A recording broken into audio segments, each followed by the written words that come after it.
찾아달라는 사람이 일단은 없었어요. 네, 굉장히 천만다행인 사건인데요. 예. 한 아파트 놀이터에서 웬 가방이 하나 발견된 겁니다. 그 가방 안에요. 이 현금과 수표, 뭐 귀금속 포함해서 거의 5천만 원 상당의 재산이 들어 있었어요. 그래서 바로 그걸 발견한 그 사람이 바로 그래도 다행히 바로 파출소로 갑니다. 그래서 파출소 가서 이거 주웠다고 분실물 신고를 접수를 시켰어요. 근데 경찰이 딱 보니까 이게 안에 들어있는 게 저기 사진 실물 그대로거든요. 지금 5만 원짜리하고 뭐 수표하고 지금 귀금속 그리고 달러도 있습니다. 심지어는. 저걸 보고 아 이게 굉장히 거액이기 때문에 잃어버린 사람이 아주 가슴을 쓸어내리고 있겠구나. 바로 찾아가겠구나라고 생각을 했다는 겁니다. 경찰은 처음에. 근데 이게 2주가 지나도 찾아가는 사람이 없는 거예요. 그래서 아 이게 왜 뭐지? 해가지고 경찰이 이제 놀이터 주변에 CCTV를 다 뒤졌고요. 그 주변을 다 탐문하면서 CCTV를 뒤져서 이제 잃어버린 걸로 추정되는 사람을 한 명 찾았습니다. 80대 할머니셨어요. 할머니? 저 해당 아파트에 살고 계신 할머니였고 그래서 할머니를 경찰이 찾아갔는데요.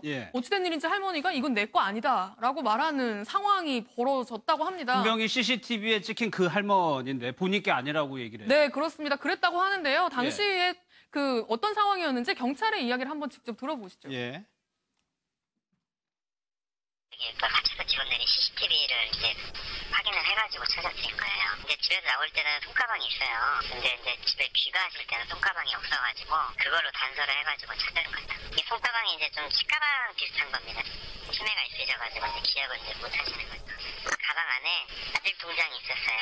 그거를 이제 단서를 해가지고 할머니께 맞다라는 걸 이제 확인을 한 거죠. 약 5천만 원입니다. 연세가 80 넘으셨으니까 어르신들은 또 은행에 돈 맡기고 이렇게 하는 거 별로 안 좋아하시잖아요. 지금 진행 중입니다. 그러니까 알고 보니까 이 할머니가 중증 치매. 그러니까 기억을 못하는 거죠. 네, 그렇습니다. 본인이 그걸 가지고 나갔었는지 그걸 다시 안 가지고 들어와서 지금 잃어버린 상태라는 걸 전혀 인지하지 못하고 있는 상황이었다고 하는데요. 그래서 경찰이 찾아갔을 때도 아, 나는 잃어버린 적 없다라면서 오히려 경찰들을 돌려보내는 어떤 그런 상황이 계속 이제 연출이 되니까 경찰도 이제 난감해서 그 안에 있었던 이제 통장에 아들 이름으로 된 통장이 있었다고 합니다. 그 통장까지 다 가지고 계셨었나 봐요. 그 가방에 넣고. 그래서 이제 아들한테 연락을 했더니 이제 가족들이 너무 가슴을 쓸어내리면서 너무 감사하다고 이거 우리 어머니 거 맞다라고 이야기를 했는데 할머니가 치매 걸려서 가방을 잃어버렸다는 사실도 지금 기억을 못하고 있는 거고 평생 모은 재산이셨대요. 평생 모은 재산인데 그걸 은행이나 다른 곳에 보관하지 않고 본인이 그걸 너무 아깝고 너무 귀해서 소지하고 다니시다가 그 또 기억을 못 하시는 어떤 그런 안타까운 상황까지 지금 벌어지게 된 거죠. 그러니까 왜 이렇게 귀금속에다 통장 현금을 다 가방에 들고 끼고 다녔을까? 이 할머니한테는 이게 전 재산이었다. 그렇죠. 평생 모은 재산을 저렇게 만약에 잃게 된다면 너무 안타까운 일이죠. 그리고 젊은 사람들 입장에서는 참 저런 행동을 이해를 못할지 모르지만 과거에 은행 거래 잘 안 하신 고령자분들 중에서는 저렇게 이제 본인이 직접 손으로 들고 있어야 또 안심이 되는 분들도 있거든요.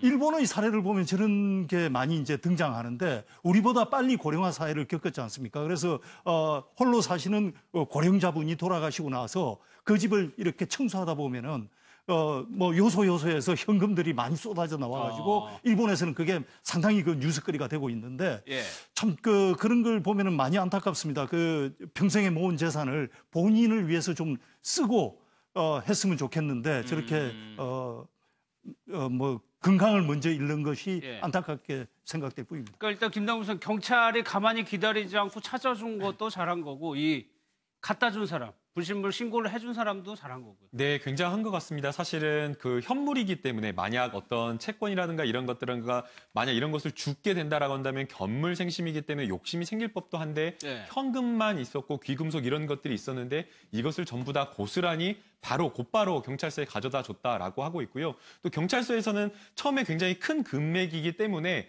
오히려 먼저 잃어버린 사람들이 연락해 올 거라고 생각하는 게 당연했을 겁니다. 그런데 그런 어떤 연락이 오지 않고 뭔가 찾으려고 오지 않다 보니까 오히려 먼저 경찰이 찾아 나서야겠다라고 생각을 했고 마치 이것을 분실물에 대한 주인을 찾아주겠다라는 생각이 아니라 범인을 찾겠다라는 생각으로 그 인근 일대의 CCTV를 전부 다 확인하면서 영상을 다 찾았다라고 하는 것은 그만큼 경찰이 이 사건을 해결하기 위한 노력이 굉장히 대단했다라고 보이고요. 또 사실은 한번 이렇게 할머니를 찾아갔는데 할머니가 또 이게 내 돈이 아니다라고 했으면 또 그 말을 또 그냥 쉽게 믿고 돌아갈 수도 있었는데 할머니 말을 거기서 믿지 않고 할머니하고 좀 대화를 해보니까 어느 정도 약간 좀 치매나 이런 것이 있는 것 아니냐라고 생각을 해서 굉장히 몇 시간 동안 이야기를 했다고 합니다. 그래서 할머니가 귀찮아하는 것을 극구 만류하면서 아들 번호를 좀 알려달라라고 해서 이 문제를 해결했다라고 하니까 모두 다 칭찬해 줘야 될 것 같습니다. 알겠습니다.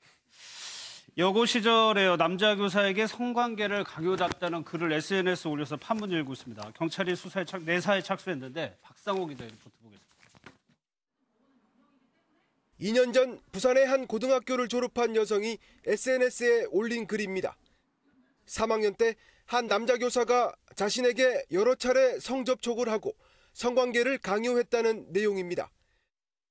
졸업 후에도 계속 성관계를 요구하면서 결국 20살 때 교사의 아이를 가져 낙태 수술까지 받았다고 주장합니다. 당시 임신 사실을 보여주는 문자 메시지와 약봉투도 찍어 올렸습니다. 교사의 실명까지 공개되면서 해당 학교가 발칵 뒤집혔습니다. 좀 심하잖아요. 안 하려고 해요. 다들? 네.